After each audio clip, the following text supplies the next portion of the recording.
What's going on, everybody? This is 𝐒𝐜𝐡𝐫𝐢 back again with Accounted For. Today, I have one of my favorite new friends, Jamey Schrier, who's with me today. We're going to talk about things that business owners in the private practice world and basically business owners in other worlds, what they could do to change the way they view the challenges that they're facing. Jamey, how you doing, buddy? Keith, man, pleasure to be here. And I love the way you said new friend. We are new friends. We are, right? We met in November, right? Accounted For fell into the private practice world about a year and a half ago, and it's amazing to see the challenges taking place in it. Why don't we start the conversation? I could talk about Accounted For all I want, but that's not important for today. Why don't we start with you giving the audience your story? I know you started it as a clinician. Why don't you tell us Jamey past, present, maybe a little future? Yeah. So my field of study is physical therapy. So as I got into the field, I always had that kind of bug, that entrepreneurial spirit, if you will. My dad was a business owner, a small business owner in the health industry, believe it or not, health food and stuff before it was actually a thing, and always wanted to do my own thing, frankly, because I just didn't see the way I saw delivering care and working with patients. I didn't see that in my field. So I said, you know what? I can do it better. I could do it my way, as old Frank Sinatra said. So that's what I did a few years after getting out of school. And it was great. Dove in, excited. My fiance at the time was my front desk person. I was the doctor in the back, had the shirt and tie, and it was fantastic. And as a couple of years went by, kind of quote the honeymoon period kind of wore off, we started to grow, we started to hire, and the stress started to build, the angst started to build, and it wasn't as fun as it was the first year and a half. It started to become kind of work. And I realized that I was working longer hours. I didn't wake up as excited as I used to be. Still loves treating, but I made the assumption, Keith, I made the assumption that everybody fought like I did. They showed up to work on time. They engaged with their people. They just did what they had to do to serve our patients. And that's not always the case. We didn't have too many, quote, rules or processes, because I just assumed you just do what you have to do. And then things started to get really kind of messy for me. My home life wasn't as it was going under some trouble. Started a family. My wife wasn't really too happy with me. I wasn't too happy with myself. Things got so bad, I ended up going on an anxiety medication, and I'm kind of anti-medication. But she was like, Jamey, the quote she said to me, which was a killer, said, Jamey, you are not present here, which means I was always at work or thinking about work or just all that. And that just wasn't fair. That wasn't what I wanted. So a freak accident happened. We had a fire about 3.5 years into my business. And it happened with electrical, but the fire burned down my entire office. And what's interesting, Keith, is I wasn't upset. I wasn't unhappy. In fact, that fire was like a damn snow day. In fact, it was a snow 3 months, because when that fire happened, it was on a Sunday. I didn't have to go to work on Monday. Right. And I was okay with that. Right. That's how bad it was, that I wasn't even upset about the fire. I was upset I couldn't take care of my patients and all that, but I wasn't upset. So I felt like somebody out there was pressing the reset button, and it said, Jamey, so what are you going to do now? And I contemplated on leaving the profession altogether. I contemplated on just shutting down my place and go working for someone else, because frankly, I would have made more money. But I said, you know what? The problem is, Jamey, you don't know what you're doing. I don't understand marketing, processes, systems, how to hire properly, financials. I didn't understand any of that because I had no training in that. Right. I knew how to treat. It was a comfortable area. So that's what I focused on. And I told myself some great stories that if I just treat people well, everything else would be fine. Well, you know what? That was a little naive and a little amateurish. So I thought it would only take me maybe a year and a half to build the type of business that didn't require me day in and day out, putting in the 60 hours a week, making the money I want. Well, lo and behold, 9 years later, it finally happened. Yeah. So in 2013, I finally took myself off the schedule, had a great team taking over the day-to-day, and I was truly able to be the CEO, to be actually a person that owned a business instead of owned by his business. Shared my story, and people started reaching out to me. And then I moved into the coaching space and fell in love with it so much. I ended up selling my business a few years later, and I've been doing now coaching, business training with other practice owners for the last 11 years now. Yeah, yeah. And you know what I find? Congratulations, by the way. I always say it to you. I love it when there's somebody who actually reaches their goals, especially when they recognize the hard work that they have to do from the beginning to get there, and then almost cherishes it by the time they arrive, right? So, you know, you said two things there. You said you had the right people and it took longer than you thought. Like those two things seem to be pretty time enduring challenges. What is it about today's world in the private practice industry, physical therapy? What is it that how can somebody who might be feeling the kind of burden, feeling the kind of stress, waking up on a Monday morning thinking to themselves, there's got to be a better way for me to achieve my goals? What's available now, or maybe what are you seeing as this is the first trigger for you to start thinking about making change? Yeah, I mean, I think all of us inside, we know if we're happy. We know if we're doing what we were meant to do. We know if we're living a life of quiet desperation. And that was me. You know, I knew within a couple of years, I was not the Jamey that I thought I would be as a business owner. Clinically, I put a lot of time and energy in building my skills up and connecting with people and all that. But from a business perspective, I was kind of fooling myself, and I knew it. But my ego would say, "How you doing?" "I'm doing fine. We're doing well." So I was playing this facade instead of being genuine and honest with myself. And I think everyone out there that, you know, is struggling, I think deep down they know whether they're putting the effort into what they're doing and if they are actually getting what they want. Right.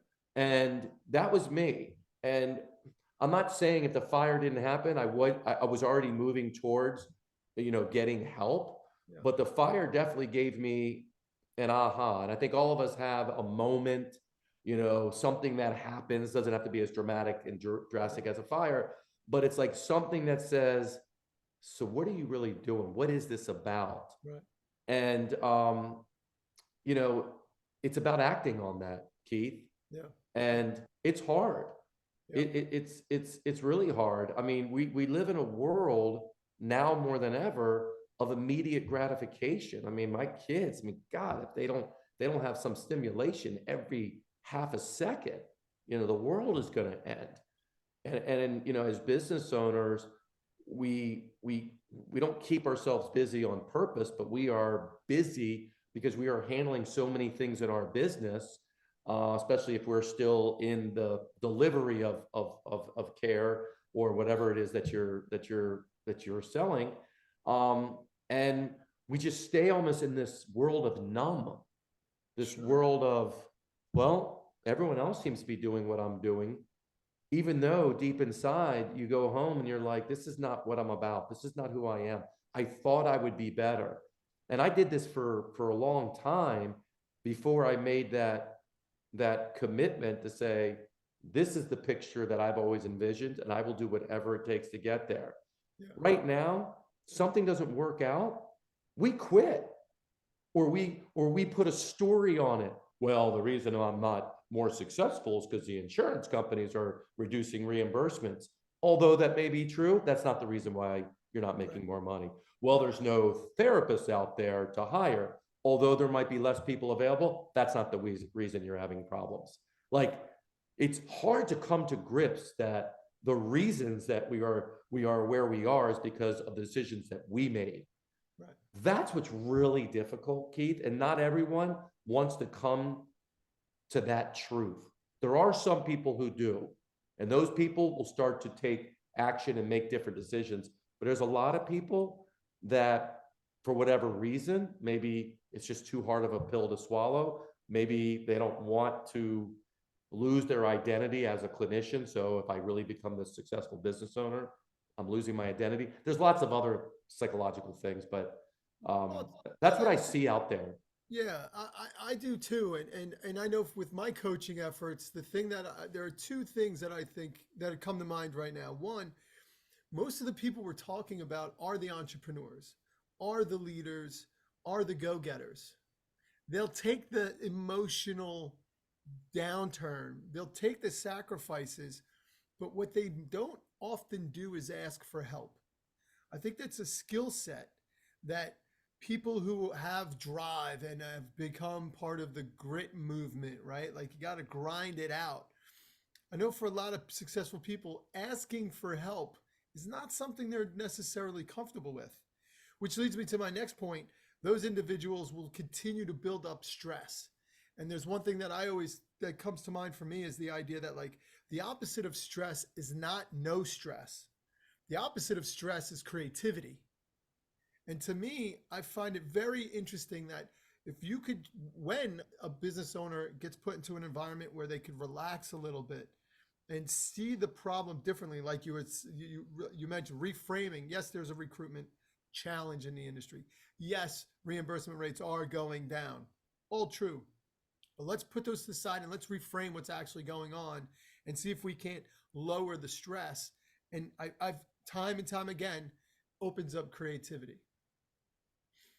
Yeah, I mean, you're exactly right. I think that one of the things that I've learned in my journey, I've been doing this now 28 years in this profession, and then in business 15 plus years, plus another 11 years. So I've seen a few things, I've learned a few things, and I'm always exploring kind of my own perspective and trying things out and testing things and obviously coaching hundreds of other people.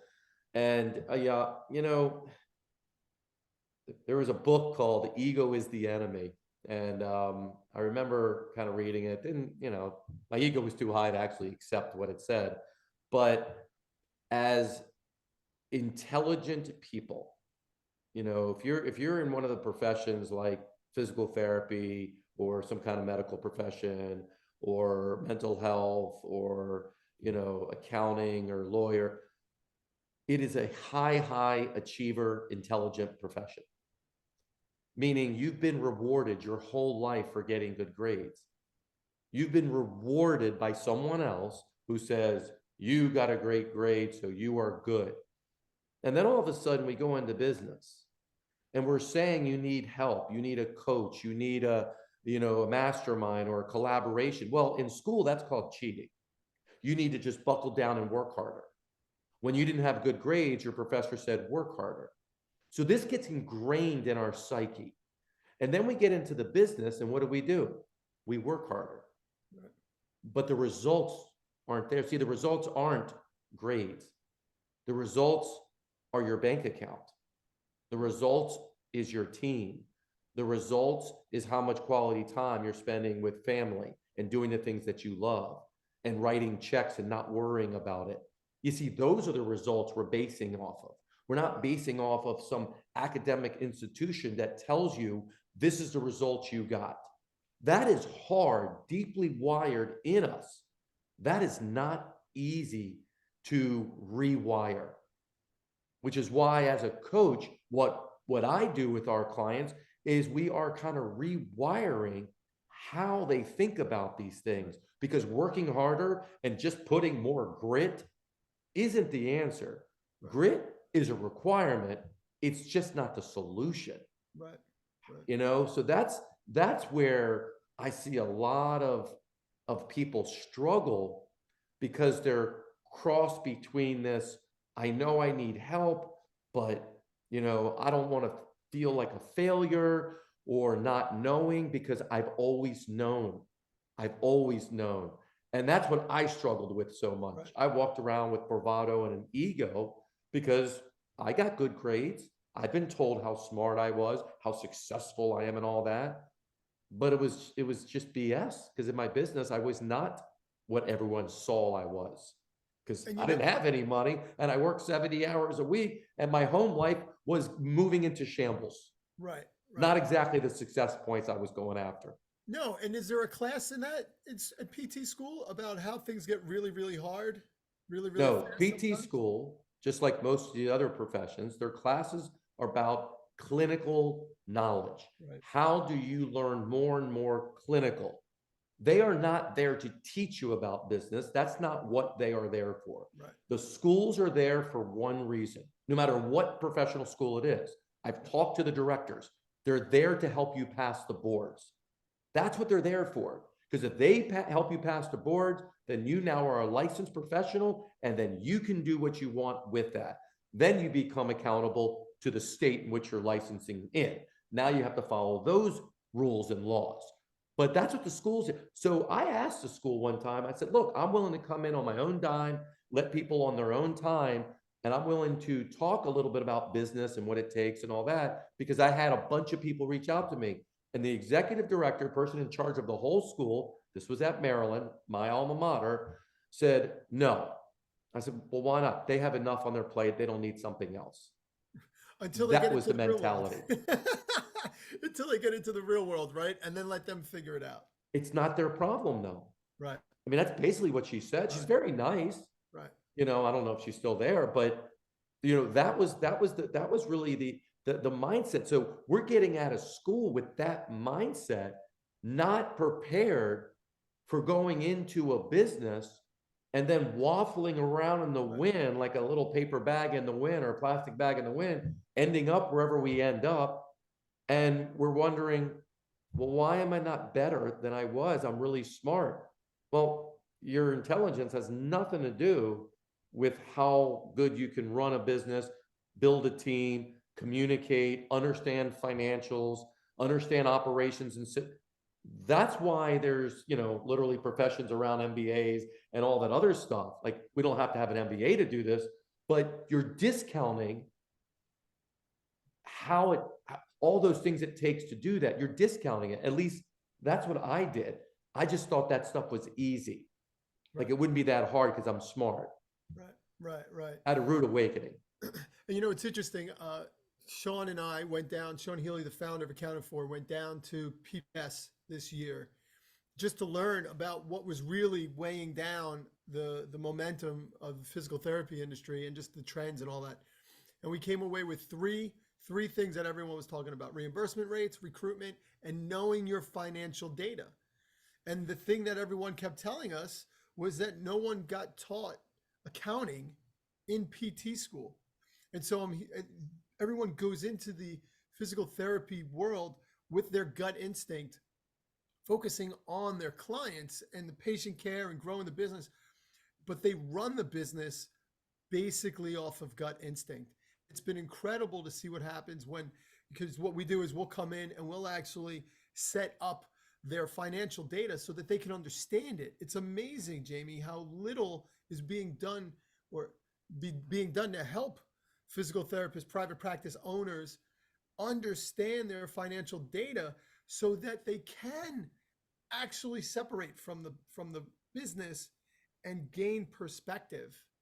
What are some of the things that you've seen over the years as it relates to the impact of tools and information that maybe wasn't there like a while ago that helps business owners get out of their comfort zone a little bit more, but gives them a big gain? Well, I think there's two types of business owners out there. There's the professionals and there's the amateurs. Well, I guess there's the hobbyists too, but we can put the hobbyists with the amateurs. And what I mean by that is there are people that take the business that they're in, seriously. And what I mean by seriously is they put the time and the effort to learn and understand their business. Those are the people you see on stages. Those are the people you hear about and read about. Unfortunately, it's a fairly small percentage. It doesn't mean they're any smarter than you. They're just doing things to learn about the business that they're in. And then it's the other people who might say they're all about business and all about helping other people, but they don't put any time and energy into learning about the financials, learning about the operations, learning about marketing, and the other areas that are just part of business. It's just part of the landscape of business. I call those people amateurs. They're amateurs, right? Because pros treat this seriously. Amateurs do not, right? Hobbyists, well, they're just lucky to even be there. There's nothing, I don't want to come off like I'm judging them. There's nothing judging. What really gets me going is they're complaining about where they are, but yet don't want to do anything about it. Well, I don't want to pay money to a bookkeeper. And I went, great. So you're now a bookkeeper? Well, no, but I can do it. I'm like, so you just discounted an entire professional bookkeeping because you can kind of sort of do it? Right. I get it. I was one of those people and I couldn't balance my books within $3,000 every month. What I did, I looked at the bank account. If there's money in it, I was in a good mood. If there wasn't, I was in a bad mood. Yeah. That's not a professional way to run a business. Yeah. That is even less than amateur hour. Right. That's what I did. So how do you think I made decisions?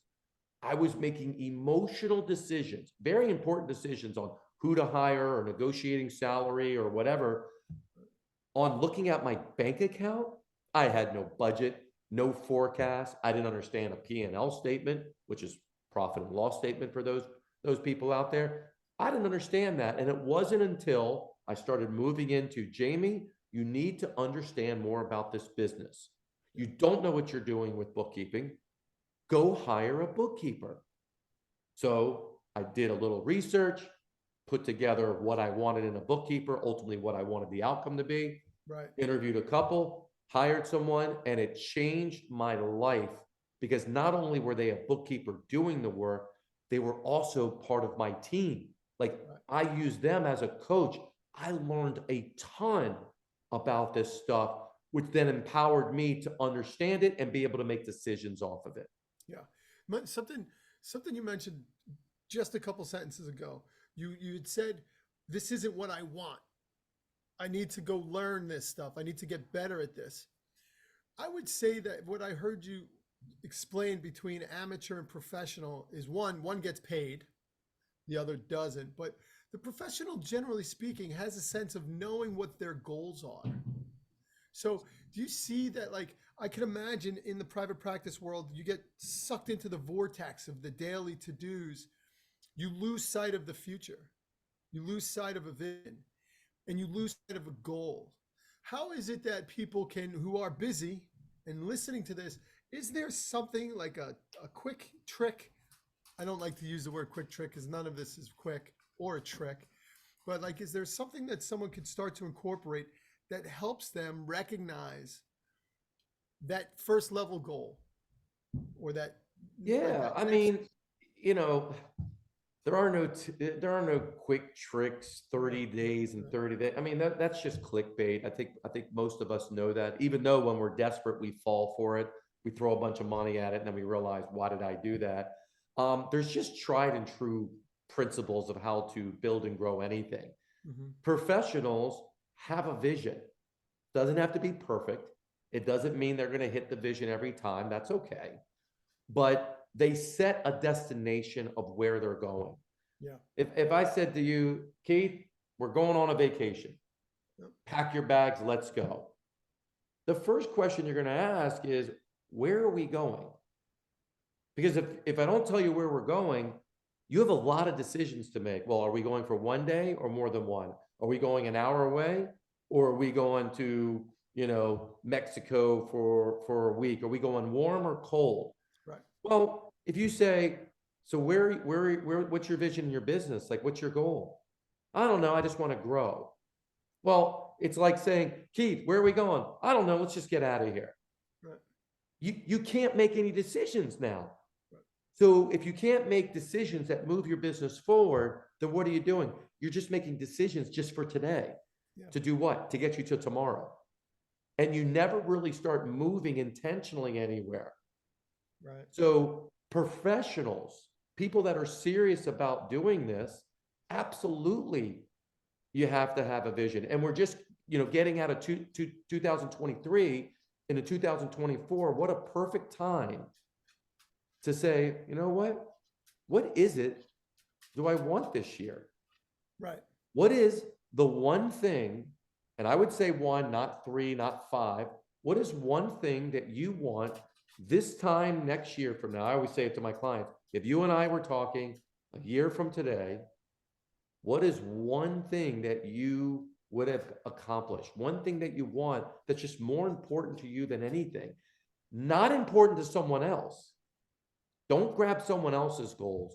What is it for you? Some people, they want more money, like income, not just revenue, but income. Some people say, I want to reduce my treatment schedule. Some people say, you know what I want? I want 3 more clinics, or I want to hire 5 more therapists. Whatever that priority goal is, that's one thing you can do right now. If you just block out 30 minutes or so, get out of the office. The office is the worst place to be creative and think, and just think about what is it that you want, and start writing down not only what you want, write down what would have to be true to get it. Yeah. In other words, if you want, let's say, to reduce your treatment schedule 50%, well, what would have to be true? What would have to be in place? Well, I would have to hire somebody. I would have to create better training with my team so they can treat as well as I did. I would have to learn to let go and to delegate. We would have to, whatever those things are in your business. It's the same thing as if you chose a financial goal. I want to hit $1 million at the end of this year. Great. What would have to be true? We'd have to have this many referrals, this many new patients, this many, visits, billing at this much, collecting at this much. We'd have to have a consistent marketing program. We would have to have more systems in place. We'd have to have more employees to treat them. I mean, once you're clear on what you're trying to accomplish, it makes answering the questions better. So if you're not clear on your key metrics, your financial metrics, your operation metrics, you are literally flying blind and you're just guessing. Yeah. And it is too expensive, especially nowadays. It is too expensive to guess. And I'll say this too. One of the things, because I'm not a physical trainer in any way, shape, or form, although I do love the ones I've used. And you're not a physical therapist either. I'm not, physical therapist, thank you. And I'm not an accountant. What I can tell you is that in the accounting world, the way that the industry has materialized into today, bookkeepers just do QuickBooks. CPAs just do taxes and profit. And nobody is helping the business owners recognize cash flow. There's a huge, I say nobody, but hardly anyone is actually getting to the thing that matters the most for business owners. So as I'm listening to you talk about the idea of have your goals, but your goals should align with some sort of financial goals, what blows my mind is we talk about it often. Financial clarity equals mental clarity, but people don't seem to do that. They seem to get stuck in that vortex. They go with their gut, and there hasn't been anywhere for business owners to go to be able to get the kind of help that's outside of the norm. And I like the idea that the accountant, for what it's worth out there, the accounting world is changing so much. So many of the accountants are in retirement age. They're not in a position to accommodate. And so that's a lot of the time, that's where innovation comes into play. So the things that weren't available to business owners in the past, they are now becoming more and more common. At least that's why we're getting involved in the physical therapy world, because it helps the business owner be able to see their numbers, sit down with someone that helps them be accountable from a financial business perspective, and then accomplish those goals, or at least set the course for the goals, And now that you've got the right data, even if you were off a month, you'll be able to know why. And the value is always in the why, right? That's how you learn. That's how you grow. Yeah, for sure. 100%. Okay, so tell us about the book. I know you have a book that you wrote, right? What was because I bring this up, I know we didn't talk about it pre-show, but the book writing process is really something that I think resonates with a lot of private practice owners, because they get into it. They get into the private practice to help practice freedom, right? Yep. I got to admit, I'm not fully through it. I am reading it. It's the top one on my nightstand. But what caused you to actually want to put pen to paper and Yeah, good get wide question. with this? I think, I mean, when I say I went through this process for 9 years, 9 years is a long time to fail. I mean, I failed a ton. You know, when I think my business was going upwards, I had one of my office managers steal from me. When my business was going up, my clinical director did an improper screen on a patient, and that patient went to the police and said he improperly touched her and was arrested, which I didn't even know about until the next day, but it was on the 5 o'clock news. I had the Department of Labor reach out to me, an investigator, because another office administrator was not treating our non-exempt staff correctly. I had no idea of the rules. So I know, I mean, nobody's going to make the mistakes that I did. So when I started getting into this world of coaching and teaching and coaching and sharing how to build a real business around this passion that you have, I just felt that I wanted to capture my story. I really didn't write it for anyone else. I don't care if I sold any copies or not. I just wanted to kind of memorialize what I went through, because I knew I would forget. Mm-hmm. So I spent hours upon hours at coffee shops. I didn't have a publisher. If I had to do it again, I might have hired a publisher to help me write it. But every word I wrote, there was no chat GPT. Right. I wrote it all and just wrote it in my own language and not trying to be something I wasn't. And fortunately, you know, it has gotten into a lot of people's hands, and lots of people have benefited from. I think the thing I get the most, and if you do end up, you know, grabbing the book, which you can go to my website, practicefreedomu.com. You can pick up a digital copy for free, or you can go on Amazon. I think what people have talked to me the most about was my story of kind of what I was going through, because they resonate with that. And so many people aren't authentic and genuine with sharing the crap that's really happening. Everyone talks about how great they're doing. I don't connect to people that are doing great. I connect to people that are real. And I wanted to make that first chapter or two as real and as vivid as possible. And I'm sure you read the first couple chapters. The rest of the book was more of a roadmap or a method of how I did it, giving people tools and strategies, but also how I was thinking about it so people could relate. But the most of it is that first chapter or two. People are like, man, it's like you were speaking to me. So I'm really happy about the book. Maybe one day I got some ideas about another book, but for now, I'm just going to focus on coaching and changing the industry by helping people one at a There's time. something you said about the challenges that seemingly came out of nowhere, and just the intensity of those challenges, right? You couldn't plan for it. You reminded me of other physical therapy clients of ours who have their own absolutely crazy stories. We have a client that they had one of their practices was in a strip mall that got acquired by a company, and they just literally just kicked everyone out, and it was tied to the county. No one answered any. They literally just dumped a ton of money into what is it, resizing it or respecing it. And then they were just kicked out, Yeah. done. And what I think about the thought that comes to mind is, as a private practice owner, you should just fall into the notion it's going to be intense. You're going to get out of your comfort zone. And if you're not already like I only imagine how many private practice owners are just not seeking help at wit's end. And that always just drives me bonkers, thinking how it's right there. The help is right there. And if you could be stressed, you could get out of stress. It just, like you said earlier, it's not an instant fix. There's a process, there's a method.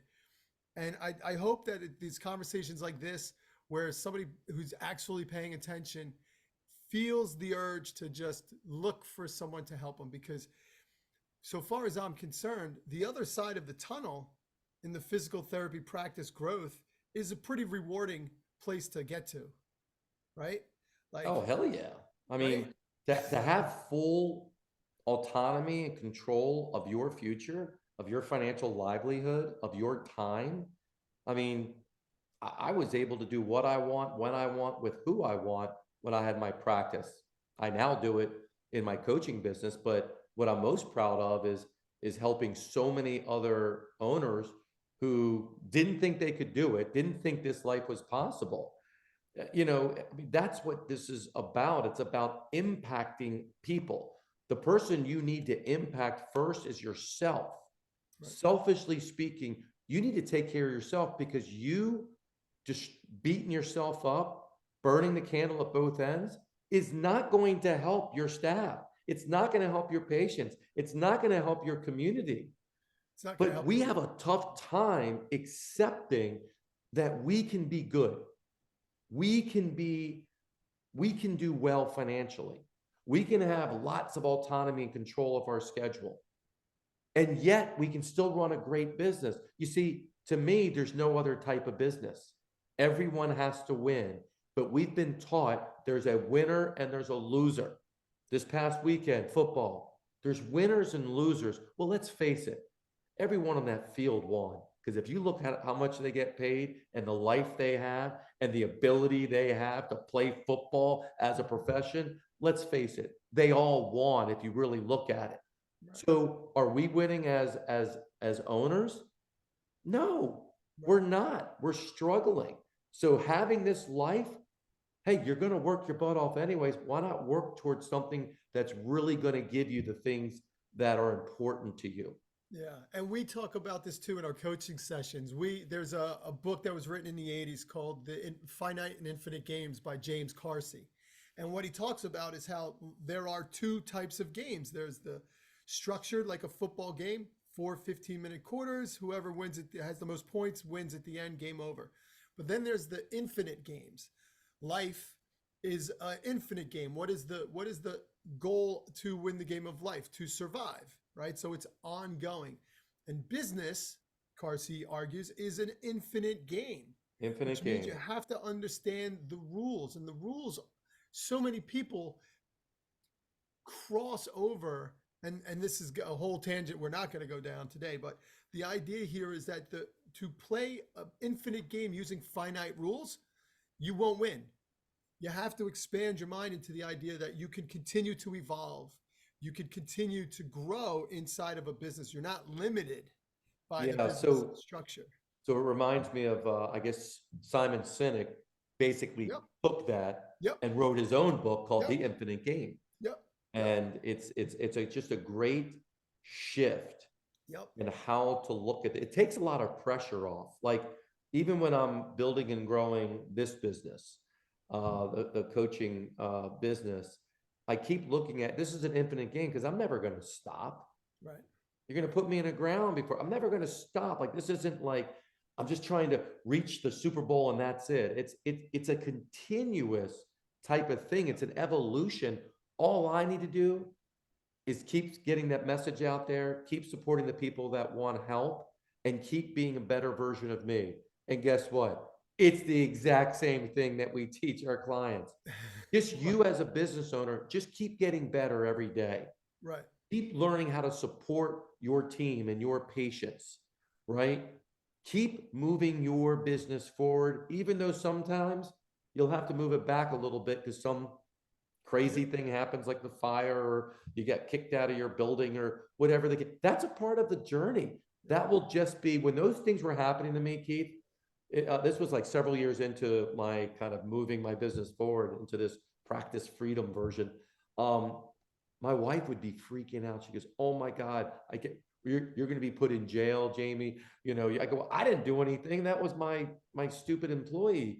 And I told her, I was like, "Honey, it's just going to be a story that I share to help someone else." Right. I just kept saying that and kept saying that. And lo and behold, years later, it's a story. Right. So it's always not what happens to us. It's always about how we respond. Right. And it's the one thing that we can control. We can't control a lot of things, but we can always control our attitude and how we respond to things. And that ultimately will determine the decisions we make and then what happens next. Right. And you just reminded me of this, and I love bringing this up with when I do my coaching, and it's the idea of playing a game, right? Games are there to be played. And I always ask the question, how do you know when you're playing the game correctly? And if anybody was watching this and pushed back the tape a little bit to see you and your facial expression come to life when you're talking about the things you're doing, working with who you want, where you want, when you want, it's because you're having fun, right? Like there's this wild notion that you could do all of this, and a good meter or metric is, are you having fun? Does it feel like you're playing the game correctly? Not that it's going to be easy, because that's not what we're talking about here, but if you could find a way to play the game of business while having fun, well, then I would say that you're in the right direction. Yeah. And you know what? I've learned to say to myself, Jamey, I don't want it easy. I want it easier. Every day, let it to get a little bit easier. But what's funny is the minute we start mastering something, the word master is like everywhere now, right? When I was growing up, master meant, Saturday morning Kung Fu theater, right? Looking at the masters. Now everything is a master class. Like everything, you learn something. Oh, I had a master class. So that seems to be the buzzword. But the minute you quote master something, you then realize how much you don't know about something else. So this idea of mastering never ends. It's an infinite game of continued growth. But, one of our values that we have at Practice Freedom U is this idea of lifelong learning. You see, is your value, though, continued growth?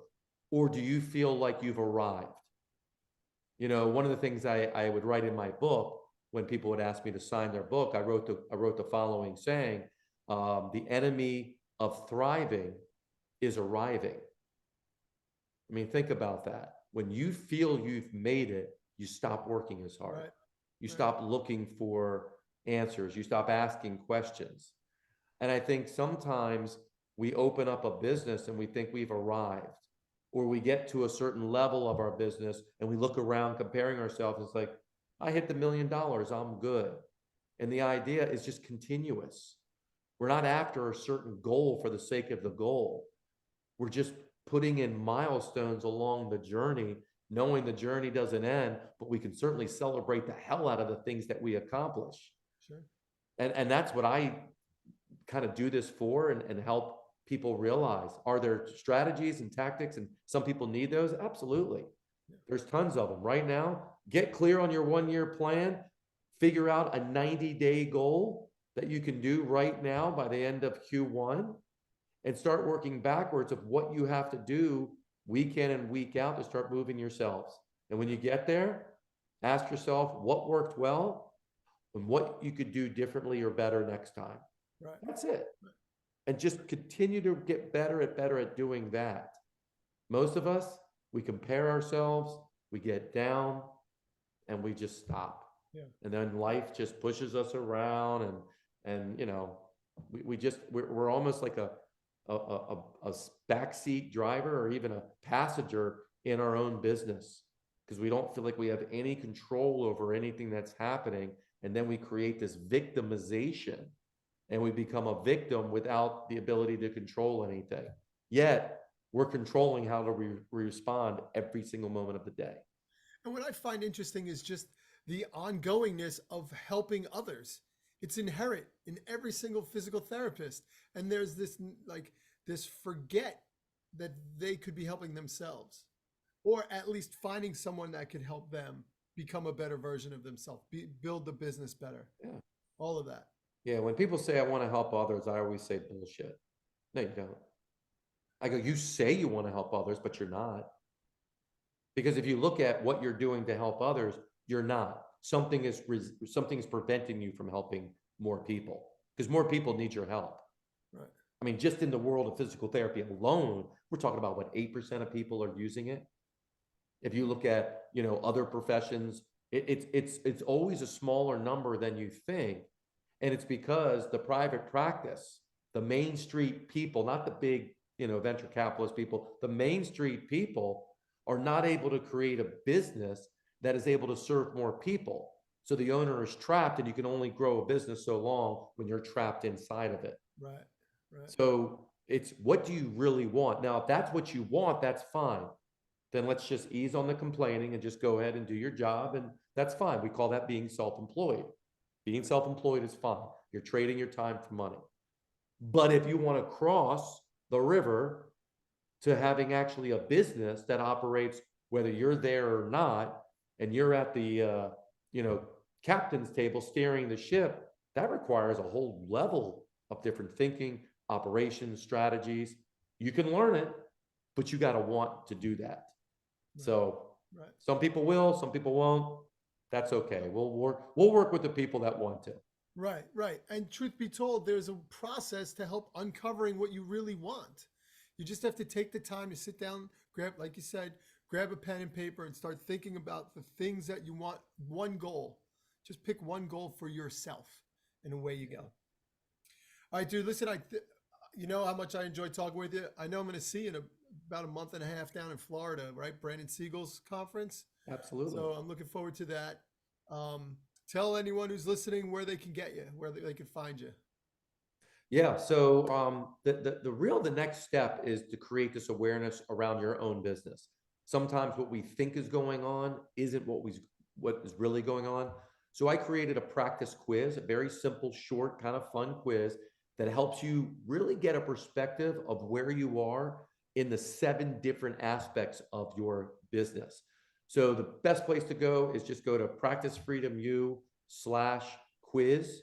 And it's right on the front page right there. Take the quiz, take you about 5 minutes. You get a whole report on your what you answer. You get solutions of what you should do. It's pretty cool and eye-opening. That's been a lot of the feedback.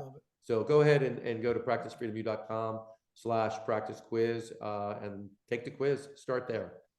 And for those of you looking to get financial clarity, you can go to accountedforllc.com and sign up. We do a free QuickBooks assessment. We do it. It takes no more than an hour. Essentially what we'll do is we'll walk you through your numbers, show you the story your financials are telling today, show you, odds are we'll find where you can actually, there's money being left on the table, and then you'll have a good idea about the steps you can take. Whether or not you work with us or you work with somebody else, at least you'll have some sense of a starting point that you can move forward in a positive direction. Jamey, always a pleasure, dude. Thank you so much. Thank you, Keith.